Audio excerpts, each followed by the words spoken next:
Assalamualaikum warahmatullahi wabarakatuh. Salam sejahtera bagi kita semua. Kami dari kelompok 2 akan mempresentasikan proyek kami, yaitu aplikasi Java untuk memenuhi tugas dari mata kuliah pemrograman 2. Pertama-tama saya akan memperkenalkan anggota dari kelompok kami. Yang pertama itu saya sendiri, Danar Kristiawan. Yang kedua, Krisna Adiputra. Yang ketiga, Masyifa Syefianti. Yang keempat, Rafli Franciscus. Selanjutnya langsung kepada materi program. Pertama, kami mengimpor beberapa library yang akan digunakan pada aplikasi tersebut. Di antaranya yaitu Java Util Array List, kemudian Java Util List, kemudian Java Util Scanner. Langsung kepada main method. Pada bagian ini ada beberapa variabel yang kami deklarasikan di awal, dan ada juga variabel yang kami deklarasikan di tiap-tiap blok program. Deklarasi variabel di awal diantaranya yaitu variabel total dan diskon bertipe data double dengan nilai 0. Selanjutnya ada variabel nama dan telepon dengan tipe data string. Kemudian ada input scanner untuk memasukkan data dari keyboard dengan nama input. Pada awal program akan menampilkan nama resto, kemudian alamat, kemudian ada panduan penggunaan aplikasi. Selanjutnya pengguna akan diminta untuk memasukkan nama dan nomor handphone atau nomor telepon. Kemudian ada list data array yang digunakan untuk menampung pesanan makanan dan pesanan minuman. Kemudian ada menu makanan. Menu makanan kita menggunakan Sweetcast dan ada 3 menu yang masing-masing menu bisa dilakukan atau bisa dipesan berulang kali. Jika sudah selesai maka memilih angka 0 untuk menyelesaikan perulangan dari menu makanan tersebut. Kemudian ada menu minuman, sama seperti menu makanan tadi. Di menu minuman juga menggunakan Sweetcast dan ada 3 menu pada menu minuman. Menu minuman juga bisa dipesan berulang kali sesuai dengan kebutuhan. Jika sudah selesai atau untuk menyelesaikan pesanan minuman maka diinput atau dimasukkan data atau dimasukkan angka 0. Kemudian ada variabel deklarasi variabel biaya layanan dengan tipe data double dengan nilai awal 0. Di sini ada 3 pilihan layanan yang akan kita tampilkan. Di antaranya yaitu layanan dine-in atau makan di tempat, kemudian ambil di resto, kemudian yang ketiga delivery. Tiap-tiap layanan ini pada sisi program akan ditanya atau memiliki 3 kondisi yang berbeda. Yang pertama akan ditanya apakah ini akan makan di tempat atau dine-in. Jika menginput Y besar atau Y kecil, maka pilihan ini akan dipilih. Selain inputan tersebut, akan ke pilihan berikutnya yaitu apakah ingin makan di resto. Jika menginput selain Y besar atau Y kecil, akan pada pilihan selanjutnya yaitu pilihan delivery atau layanan pesan antar dengan biaya layanan 15.000. Selanjutnya akan dijelaskan pada rekan. Sini kita masuk ke ketentuan diskon. Untuk ketentuan diskon, kita menggunakan kondisi if else, yang dimana kalau misalkan totalnya itu lebih dari sama dengan 500, maka diskon akan dirumuskan sama dengan 0,15 dikali total. Kalau misalkan totalnya lebih dari sama dengan 300.000, maka rumus diskonnya yaitu diskon sama dengan 0,1 dikali total. Terus gimana kalau misalkan totalnya itu di bawah 300.000? Kalau totalnya di bawah 300.000, maka diskon otomatis 0. Lanjut ke ketentuan pajak dan ketentuan lainnya. Di sini menggunakan tipe data double. Dengan ketentuan pajak itu sama dengan total ditambah biaya layanan dikurang diskon, kemudian dikali 0,11.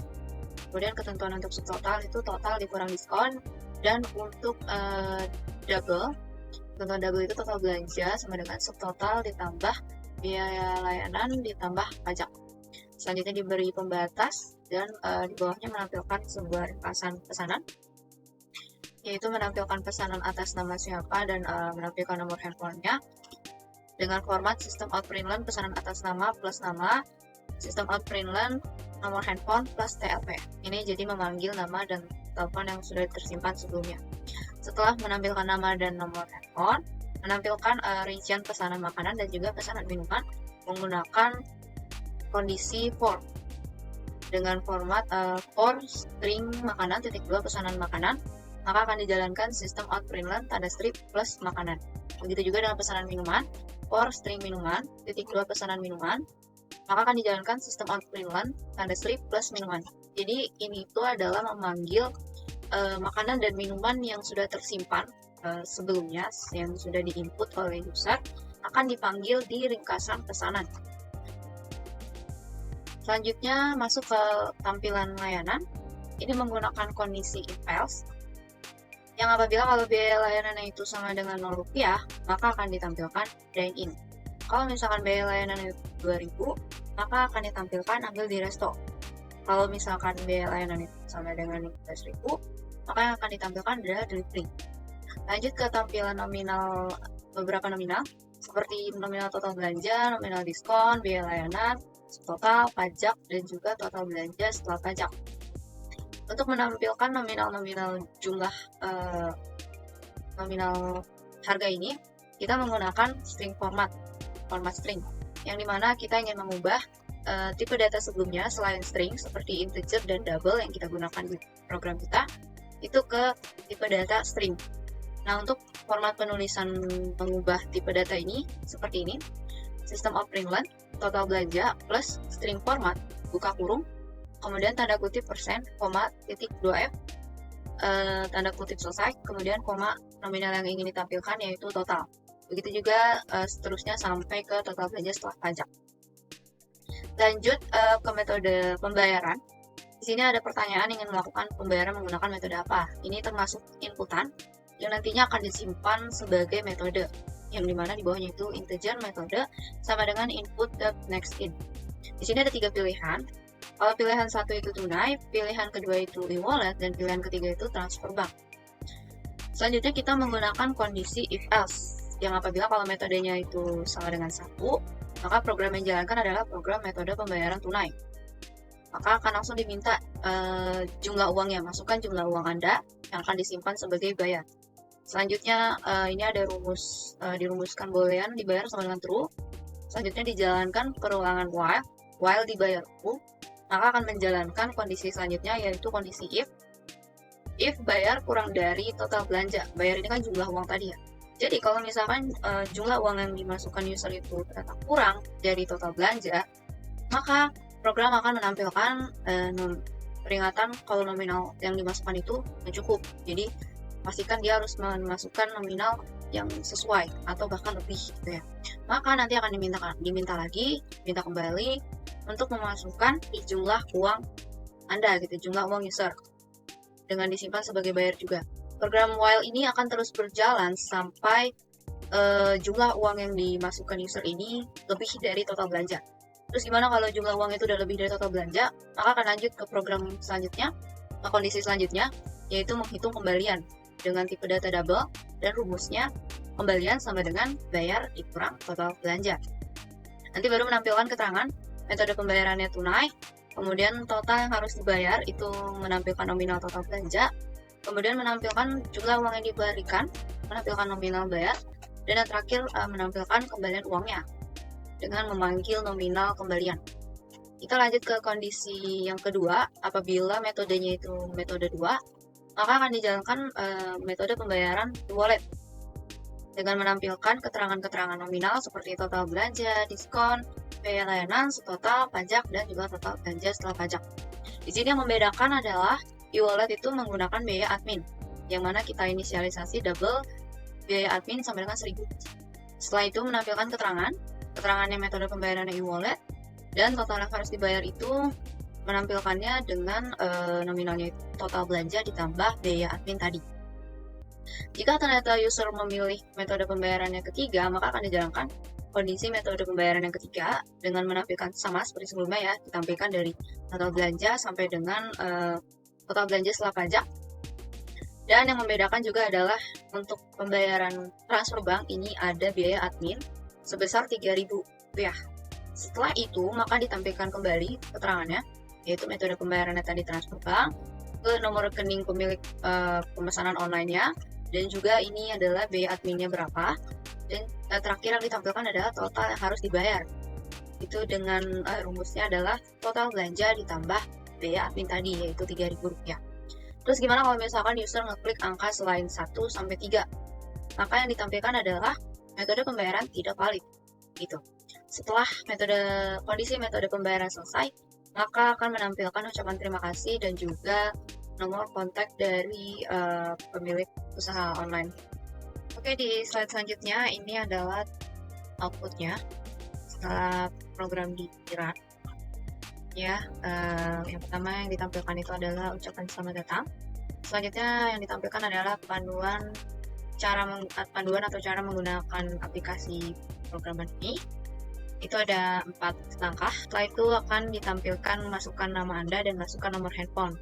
Setelah dimasukkan namanya siapa dan masukkan nomornya berapa, maka program akan menampilkan pilihan menu makanan. Di sini pilihannya ada 4. Kemudian user ngeklik pilihannya itu yang kedua dengan jumlah porsinya ayam 1. Setelah user mengklik jumlah porsi mie ayamnya, maka program akan menampilkan menu makanan kembali. Karena si user ini sudah selesai memesan, maka dia akan mengklik pilihan yang terakhir yaitu 0. Maka selanjutnya akan ditampilkan pilihan menu minuman. Nah, untuk contoh di slide selanjutnya ini adalah contoh apabila user ingin memesan terus-terusan. Jadi dia akan terus mengklik pilihan selain 0, ya kan? Kayak contohnya dia masukkan pilihan ke 1, jumlah porsinya 2. Dia memesan lagi, dia masukin lagi pilihan yang kedua, porsinya 2 juga sama. Terus juga dia memesan lagi, dia akan masukkan pilihan ketiga dengan jumlah porsi 2. Oke, selanjutnya akan dilanjutkan oleh teman saya. Sekian dari saya. Di sini saya akan menjelaskan menu pilihan dari project kita. Di sini ada menu pilihan makanan dan minuman. Ya, di sini terdapat ringkasan pesanan. Seperti apakah Anda ingin makan di tempat dine-in? Yes atau no? Yes. Contoh pesanan atas nama, misal Raffi, nomor telepon 08 bla bla bla. Pesanan makanan misal mie ayam 1 porsi dan minuman es teh 1 porsi. Layanan dine-in. Di total belanja misal 17.000, diskonnya 0, biaya layanan 0. Total 17.000. Dan total belanja setelah pajak 18.800. Dan di menu pilihan kedua ada apakah Anda ingin mengambil di resto? Yes atau no? Yes. Berikut ringkasan pesanannya. Pesanan atas nama seperti yang tadi, bla bla bla. Pesanan dan minuman seperti tadi, misalnya layanan ambil di resto, total belanja sekian, diskon bla bla bla, biaya layanan 2.000, subtotal 22.000, pajak 2.400, total belanja setelah pajak 24.400. Dan di menu pilihan yang ketiga ada pilihan apakah Anda ingin menggunakan layanan pengiriman atau delivery? Yes atau no? Yes. Ringkasan pesanan atas nama seperti tadi, misalnya Raffi, nomor handphone bla bla bla. Pesanan makanan seperti tadi, misalnya bakso, dan minuman es teh sama kayak tadi. Layanan delivery, total belanja misal 20.000, diskon 0, biaya layanan 15.000, total 35.000 rupiah, pajak 3.800, total belanja setelah pajak 38.800. Di sini kita bisa menggunakan metode tunai, e-wallet, atau transfer bank. Misalnya tunai, masukkan jumlah uang Anda 25.000, total yang harus dibayar 22.200, uang yang diberikan 25.000, kembalian uang 2.800 misalnya. Oke. Ya, sekian. Pada kesempatan ini saya akan menjelaskan output dari project pemrograman, yaitu tentang metode pembayaran. Metode pembayaran terdiri dari 3 jenis, yaitu tunai, e-wallet, dan transfer bank. Pada slide pertama adalah contoh metode pembayaran yang dilakukan secara tunai, dan ada juga pajak restoran yang dikenakan oleh konsumen.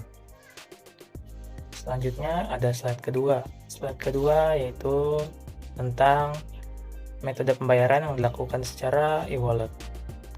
Kurang lebihnya tidak ada jauh beda ya dengan slide pertama. Selanjutnya yaitu slide ketiga, yaitu metode pembayaran yang dilakukan dengan cara transfer bank. Pada metode pembayaran ini, konsumen akan dikenakan admin sebesar Rp3.000. Slide selanjutnya yaitu adalah contoh metode pembayaran dengan nominal lebih dari Rp300.000.